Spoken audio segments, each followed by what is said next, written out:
everyone, it's the last day of Computer Science Education Week, and today we're going to explore the intersection of art and code. Now, some of you might have been fortunate enough to do that using processing this week, and we're going to show you how you can connect art and code together and understand how they work in parallel. Now, this example behind me was done in P5.js.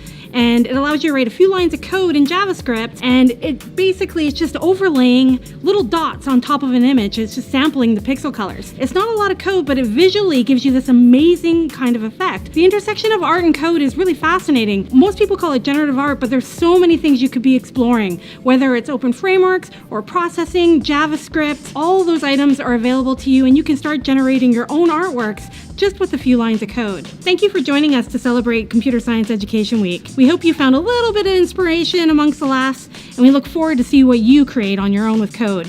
Keep on coding!